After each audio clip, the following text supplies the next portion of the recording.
శుభయోగ కార్యక్రమానికి స్వాగతం. శ్రీ మహాగణపతి దేవతాభ్యో నమః. అందరికీ మంచి జరగాలి. ఏది ఏమైనప్పటికీ కూడా చూసేవంటి వీక్షబంధులకు అందరూ కూడా మంచి జరగాలి. సో ఇక్కడ ఏంటంటే టాపిక్,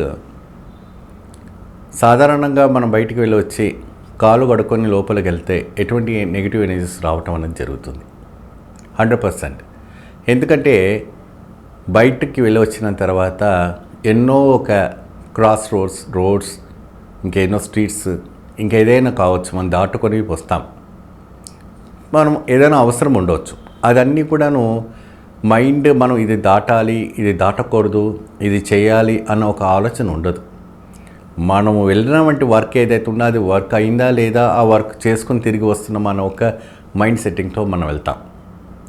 సో దారిలో ఎన్నో రకాలమైనటువంటి ఎన్నో పదార్థాలన్నీ పడిపోయి ఉంటుంటాయి. ఎప్పుడో చేసినవి ఏదో చేసినవన్నీ పడిపోయి ఉంటుంటాయి.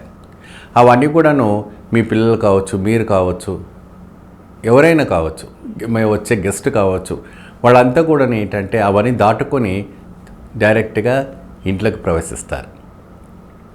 సో పూర్వం వీళ్ళంతా ఏం చేసేవాళ్ళంటే గుమ్మం బయట ఎప్పుడైతే కూడాను లోపలికి ఎంటర్ అవ్వగానే కాలు కడుకొని లోపలికి వచ్చేవాళ్ళు. ఎందుకంటే అది ఒక పాత్రలాగా ఇచ్చేసి ఆ పాత్రలో కాలు కడుకొని లోపలికి రావాలనేసి ఆ రోజుల్లో ఒక మంచి సాంప్రదాయం ఉండేది. లేదంటే ఒక కుళాయి ఉంటే కుళాయిలో కాళ్ళు కడుకొని రావడం అని జరుగుతుంది. ఆలయాలు కూడా వెళ్ళేటప్పుడు లోపలికి కాలు కడుకొని లోపలికి వెళ్ళాలని ఒక సిద్ధాంతం ఉండేది. మనం స్నానం చేసి ఎంత శుభ్రంగా ఉన్నా కాలు కడుకొని ఆలయంలోకి వెళ్తాం. ఏదైనా బయట నుంచి ఆ ఒక్క దాటుకొని వచ్చిన వంటి నెగిటివ్ ఎనర్జీని వదిలిపెట్టి ఆలయంలో మీకు ప్రవేశిస్తే పాజిటివ్ ఎనర్జీ అనేది మీ శరీరంలో ప్రవేశిస్తుంటుంది. ఆ ఆలయమే మన ఇల్లు కూడాను. ఒక ఇల్లు కూడా ఒక ఆలయం లాంటిదే. ఎప్పుడు కూడాను ఆ ఇంట్లో ప్రవేశించిన తర్వాత మీకు ప్రశాంతమైనటువంటి ఒక వాతావరణం అనేది మీకు రావాలి. అది మీకు, మీ పిల్లలకి, అందరికి కూడా. కనుక ఆ ఒక కొందరికి డౌట్ ఉంటుంది, కొన్ని ఫ్లాట్స్ అపార్ట్మెంట్స్లో ఈ యొక్క ఫెసిలిటీస్ ఉండకపోవచ్చు. డైరెక్ట్గా లిఫ్ట్ ఎక్కేసి మనము ఇంట్లోకి వెళ్తాం, ఇప్పేసి టైర్డ్ అయిపోతాం. సో ఆ సమయంలో ఎలాగా? సో దానికి ఏం చేస్తారంటే బయట ఎక్కడైనా కూడా ఒక వాటర్ బాటిల్ కొనుక్కొని కాస్త నీళ్లు మీ నెత్తి పైన కానీ పాదాల పైన కానీ స్ప్రింగ్ లాగా చేసేసుకోండి. నీళ్లు చుక్క పడాలి. ఆ నీళ్లు డ్రాప్ పడితే ఆ గంగాదేవి మీ దేహం శుద్ధి అవుతుంది. దానికి పుణ్యవచనం టైప్గా అంటారు. ఎందుకంటే నీళ్లు శుద్ధి చేస్తుంటారు. ఆ శుద్ధి అనేది దేహం పైన ఎక్కడైనా మీ పాదరక్షల పైన, మీ నేత్రం పైన, నెత్తి శిరస్సు పైన వేసుకొని మీరు లోపలికి ప్రవేశించారనుకోండి, మీరు కాస్త ప్రెసెంట్ మైండ్గా ఉండడం అనేది జరుగుతుంది. దాని తర్వాత మీరు వాష్రూమ్కి వెళ్ళి, రెస్ట్ రూమ్స్కి వెళ్ళి మీ యొక్క పాదరక్షలు కడుక్కొని తర్వాత మీ కార్యక్రమాలు మీరు చేసుకోవచ్చు. సో ఎప్పుడైతే కూడాను పోనీ ఆ టైం దొరకక డైరెక్ట్గా మీరు వస్తే ఈ యొక్క ఎనర్జీస్ అని ఇంట్లో ప్రవేశించిన తర్వాత ఆ ఒక నెగిటివ్ ఎనర్జీస్ పోయి పాజిటివ్ ఎనర్జీస్ రావాలంటే ఏ విధానంగా చేయాలి? ఎందుకంటే కొన్ని సందర్భంలో మనం ఏది చెప్పడానికి ఉండదు, ఏది ఆలోచించడానికి ఉండదు, డైరెక్ట్ వచ్చేటానికి ఉంటుంది. దానికి ఒక వినాయకుడు, తెల్ల జిల్లేడు వినాయకుడు అని మీకు దొరుకుతుంది. ఆ తెల్ల జిల్లాయుడు వినాయకుడు కావచ్చు, లేదంటే మరకత వినాయకుడు కావచ్చు. ఇవి రెండు వినాయకులు మీకు దొరుకుతాయి.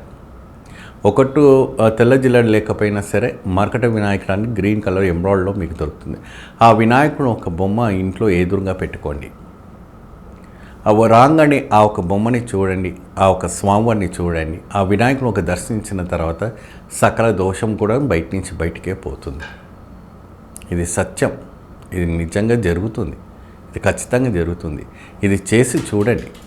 మీ ఇంట్లో మంచి ప్రశాంతమైనటువంటి వాతావరణం, ఏది కూడాను అసత్యమైనటువంటి కలాపాలు లేవు. ఈ సత్యమైనటువంటి ఒక వైవిధ్యమైనటువంటి ప్రభావం. ఎప్పుడైతే కూడా ఆ వినాయకుని చూసిన తర్వాత మీకు అద్భుతమైనటువంటి ఒక వాతావరణం, అట్మాస్ఫియర్ అని జరుగుతుంది. ఒక ఫోటో పెట్టుకోండి, ఒక గ్రీన్ కలర్ది కావచ్చు, లేదంటే ఏదైనా. కానీ మినిమంగా మనకు తెల్ల జిల్లెడు కావచ్చు, ఎంబ్రాయిడరీ, ఈ రెండు వినాయకుడు అనేది ఇంట్లో పెట్టుకోవాలి. ఇది లోపలికి ఎంట్రన్స్ కాగానే ఫస్ట్ ఆ వినాయకుని చూశారనుకోండి, ఆ అట్మాస్ఫియర్ అంటే పోదు. మేము ఏదైనా వర్క్లో ఉంటాము, ఫోన్ మాట్లాడుకుని కూర్చుంటాం, మేము స్వామివారిని చూసుకోలేము, ఇంకేదైనా కావచ్చు.